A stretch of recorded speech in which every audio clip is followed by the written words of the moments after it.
जय गुरुदेव। और दोस्तों, मेरे चैनल सिद्ध साबर मंत्र में आपका एक बार फिर से हार्दिक स्वागत है। और देखिए, आज मैं जो आपको प्रयोग बताने वाला हूं वो धनदा प्रयोग है। मतलब कि दीपावली से 2 दिन पहले आपको शुरू करना है, धन त्रयोदशी के दिन, और दीपावली तक ये प्रयोग करना है। केवल 3 दिन का प्रयोग है ये। देखिए, धन संबंधी परेशानियां जो होती हैं वो हमारे जीवन में ना हो, इसलिए हम ऐसे प्रयोग करते हैं। और जो दीपावली की रात्रि होती है, दीपावली के जो ये 5 दिन होते हैं, जैसे कि आपका धन त्रयोदशी हो गया, और उसके बाद छोटी दीपावली यानी नरक चतुर्दशी जिसको बोलते हैं, दीपावली, गोवर्धन, और उसके बाद आता है भाई दूज। तो ये 5 दिन होते हैं, ये 5 दिन सिद्ध दिन होते हैं, और इनमें कोई भी प्रयोग आप कर सकते हैं। अच्छा, जैसे कि आप हर प्रकार से अपने कारोबार करते हैं या कोई नौकरी करते हैं, या फिर आप नौकरी आपको नहीं मिली है, आप कोशिश कर रहे हैं कि मुझे जल्द से जल्द नौकरी मिल जाए, या मतलब कि मेरे पास ऐसा कुछ जरिया हो जिससे कि मेरे पास धन ज़्यादा से ज़्यादा आए, धन आगमन के रास्ते खुलें। तो कई बार ऐसा होता है कि हमारे जो कुछ ऐसे कृत्य होते हैं उनकी वजह से सब रास्ते हमारे ब्लॉक होते हैं, भाग्योदय नहीं हो पाता, उसकी वजह से भी ये सब रास्ते ब्लॉक होते हैं। तो कहने का मतलब, मेरा तात्पर्य ये है कि चाहे किसी भी प्रकार से हो, लेकिन ये जो प्रयोग है ये अपने आप में एक अद्वितीय प्रयोग है, जो धनदा प्रयोग है। और ये दीपावली से 2 दिन पहले आपको शुरू करना है। केवल 3 दिन आपको करना है, यानी धन त्रयोदशी के दिन, नरक चतुर्दशी के दिन, और दीपावली वाले दिन। केवल 3 दिन आप इस प्रयोग को करेंगे, और 3 दिन प्रयोग करने के बाद आप देखेंगे कि आपको धन आगमन के रास्ते कितनी जल्दी आपके खुलते हैं। क्योंकि ये प्रयोग बहुत तीव्र प्रयोग है। और दूसरी बात यह है कि जो दीपावली के दिन आप ये प्रयोग करते हैं, ये किसी भी स्थिति में दूसरे समय में भी किए जा सकते हैं। जैसे कि किसी भी शुक्रवार से आप इस प्रयोग को कर सकते हैं। उसमें आपके ऊपर डिपेंड करता है कि भाई आप उसमें कितनी मालाएं करते हैं। तो जो ये एक छोटी सी साधना है, इस साधना को मैं आपको बता देता हूं कि ये साधना आपको कैसे करनी है, और क्या क्या इसमें सावधानियां रखनी है, कितना इसमें मंत्र जाप करना होगा। ठीक है, तो मैं इसको पूर्ण रूप से आपको बता देता हूं। और ये प्रयोग जो धनदा यक्षिणी है उसका भी है, क्योंकि माता लक्ष्मी के ही ये रूप हैं सारे। तो देखिए, ये जो प्रयोग है धन त्रयोदशी के दिन संपन्न किया जाना है ये, और तीनों दिन आप इसको संपन्न कर सकते हो, यानी 2 तारीख में, 2 नवंबर, 3 नवंबर और 4 नवंबर। इसमें जो आपको सामग्री की आवश्यकता होगी वो केवल, ज़्यादा सामग्री की इसमें आवश्यकता नहीं है, नॉर्मल सा ये प्रयोग है। एक तो जल का पात्र, एक अगरबत्ती, एक घी का दीपक, शुद्ध घी का, और एक गोमती चक्र जो कि मंत्र सिद्ध और प्राण प्रतिष्ठा युक्त हो, और स्फटिक की माला, और केसर। अब इसमें से 2 सामग्रियां ऐसी हैं कि एक तो सिद्ध गोमती चक्र और एक स्फटिक की माला, जो कि मंत्र सिद्ध प्राण प्रतिष्ठा युक्त होनी चाहिए। और देखिए, ये सब चीज़ें तो आपको मिल जाएंगी, केसर भी मिल जाएगा, घी भी आपका हो जाएगा, अगरबत्ती भी आपके पास मिल जाएगी, लेकिन ये दोनों सामग्रियां आपको मंत्र सिद्ध नहीं मिल पाएंगी। तो इसलिए दीपावली से पहले अगर कोई इस सामग्री को मंगाना चाहता है, जिनको ये प्रयोग करना है, तो मैंने अपना व्हाट्सएप नंबर वीडियो में दिया है, डिस्क्रिप्शन में भी दिया है, वहाँ से आप व्हाट्सएप नंबर ले करके और ये साधना सामग्री आप मंगा सकते हैं। ठीक है। और एक बात और मैं आपको बता देता हूँ इसमें कि देखिए, दीपावली के आने में अभी कुछ टाइम बाकी है, कम से कम 20-25 दिन का टाइम है। तो इसलिए आप सामग्री को जल्द से जल्द आप ऑर्डर करें, क्योंकि आप अगर टाइम से ऑर्डर करेंगे तो मैं आपको टाइम से भेज दूंगा, वरना कई बार पोस्ट ऑफिस से भी सामग्री लेट हो जाती है, तो उसमें आप फिर ये नहीं कहना कि जी हमें सामग्री नहीं मिल पाई टाइम से। तो इसलिए मैंने आपको बता दिया कि आप टाइम से आप अपनी सामग्री ले सकते हैं अगर आपको साधना करनी है तो। ठीक है।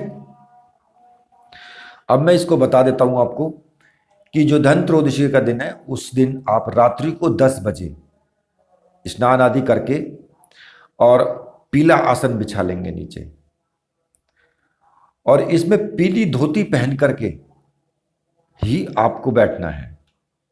इसमें जैसे कि आप कुर्ता पाजामा या बनियान ये आप नहीं पहन सकते हैं। ठीक है। और जो नीचे अंडरवियर पहनते हैं वो भी आप नहीं पहनना है आपको, बिल्कुल भी। पीली धोती होनी चाहिए, पीली धोती बांधेंगे और पीली धोती ही आपको ऊपर से ओढ़नी है, और उत्तर दिशा की तरफ मुख करके आपको बैठ जाना है। सामने एक चौकी रख ले लकड़ी की, उस पर पीले रंग का वस्त्र बिछा लें, और जब आप ये पीले रंग के जो धोती पहनेंगे तो उसके ऊपर से अगर आपको सर्दी लगती है तो फिर आप गरम शॉल भी ओढ़ सकते हैं। ऐसा कुछ नहीं है कि आप गरम शॉल नहीं ओढ़ सकते हैं। तो लेकिन बस आपको सिले हुए वस्त्र नहीं पहनने हैं। मेरे कहने का मतलब ये है कि जैसे बनियान हो गया या अंडरवियर हो गया, कच्छा, वो नहीं पहनना है, और केवल धोती आपको बांधनी है। सामने जो चौकी रखी है उस पर एक घी का दीपक आप जलाएंगे, सुगंधित अगरबत्ती, अगर पुष्प ला सकते हैं तो पुष्प ले आना, और केसर आपके पास है तो केसर को घोल करके, क्योंकि तिलक करने के लिए, ये टीका करने के लिए केसर को घोल लें थोड़ा सा उसको। और उसके बाद जो गोमती चक्र है, मंत्र सिद्ध प्राण प्रतिष्ठा युक्त जो गोमती चक्र है, उसको जो आपने लकड़ी की चौकी पर जो पीले रंग का वस्त्र बिछाया है उस पर एक गुलाब की पंखड़ियाँ रखें, फूल की, कोई भी फूल ले सकते हैं, उसकी पंखड़ी रखें और उन पर उस गोमती चक्र को स्थापित कर दें। एक घी का दीपक लगा दें बराबर में ही, और ये जो घी का दीपक आपको लगाना है ये दाहिनी तरफ लगाना है। मतलब कि जो आपने गोमती चक्र रखा है उसके दाहिनी तरफ। दाहिनी तरफ का मतलब क्या हो गया कि आप जो बैठे हैं तो जो तुम्हारा सीधा हाथ है उस तरफ लगाना है आपको, गोमती चक्र के उस तरफ लगाना है, अपने हाथ के सीधी तरफ, सीधे हाथ की तरफ। ठीक है। वहां पर आपको दीपक लगाना है। और एक बात मैं आपको फिर भी बता देता हूं कि देखिए, अगर आप घी का दीपक लगाएंगे तो साधना बहुत नॉर्मल होती है, और अगर आप इसमें तेल का दीपक लगाएंगे तो साधना तीव्र होगी। तो इसलिए इसमें तेल का दीपक आप लगा सकते हैं। अगर चाहें तो तेल का दीपक का इस्तेमाल कर सकते हैं, जिससे कि साधना बहुत तीव्रता के साथ तीव्रतम हो। ठीक है। तो मेरे विचार से अगर तेल का लगा लो तो अच्छा रहेगा। और सबसे पहले आपको अपने गुरु का पूजन करना है। अब पूजन आपको कैसे करना है कि अपने गुरु जी को दीपक दिखाना है, धूप दीप से उनके पूजन करना है, पुष्प चढ़ाना है, टीका लगाना है उनको, और उनको नमस्कार करके और उनसे आज्ञा लेनी है कि मैं ये साधना करने जा रहा हूँ और इसमें मुझे पूर्ण सफलता मिले, ऐसा मुझे आशीर्वाद दीजिए आप। और गुरु मंत्र की कम से कम एक माला का जाप आप जरूर करें।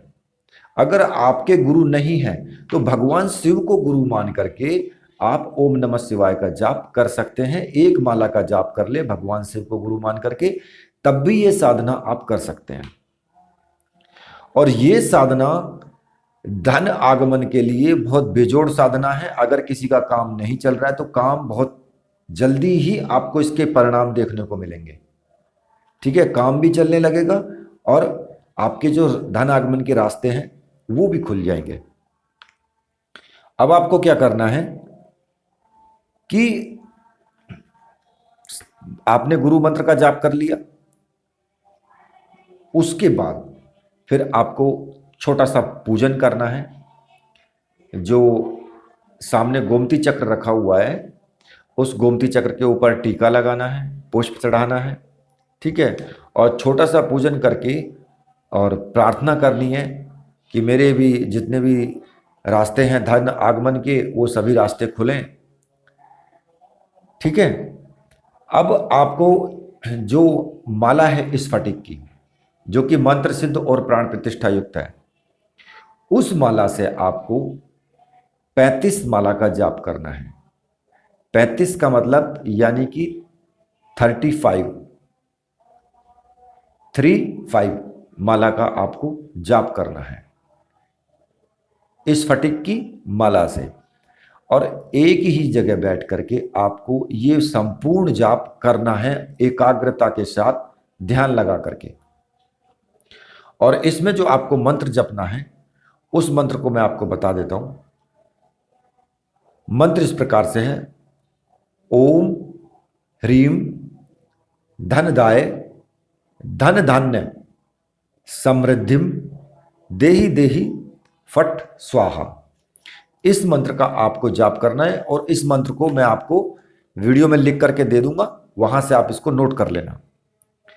और लगातार ये 3 दिन तक आपको करना है।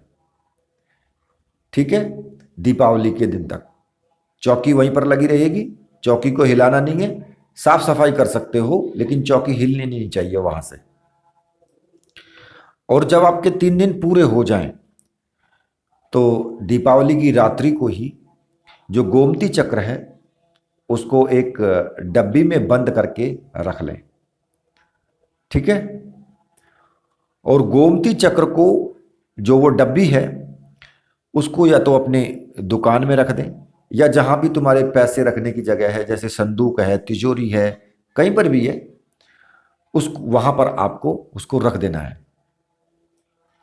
तो आप देखेंगे कि उस वर्ष आपको बेतहाशा आश्चर्यजनक रूप से आर्थिक उन्नति होगी। ये प्रयोग इतना महत्वपूर्ण है और सरल भी है, लेकिन उसके साथ साथ इसमें बहुत प्रभाव युक्त ये प्रयोग है। अगर आप इस प्रयोग को कर लेते हैं तो 1 वर्ष तक आपकी उन्नति होती रहेगी। फिर दोबारा से इसी प्रयोग को दोहरा सकते हैं आप। ठीक है, तो ये जो छोटी सी साधना है, ये छोटे छोटे प्रयोग हैं, लेकिन ये छोटे छोटे प्रयोग अपने आप में बहुत महत्वपूर्ण हैं और बहुत शक्ति को समेटे हुए हैं। तो इसलिए आप इस प्रयोग को करें और अपनी जो समस्याएं हैं, जो धन संबंधी परेशानियां हैं, उनको सॉल्व करें। ठीक है, एक छोटी सी साधना मैंने आपको बताई है। इसी के साथ अब मैं वीडियो को यहीं पर समाप्त करता हूं। तो मेरे साथ बोलिए, बोलिए वीर बजरंगबली हनुमान जी महाराज की जय। बोलिए मेरे परमहंस गुरुदेव की जय।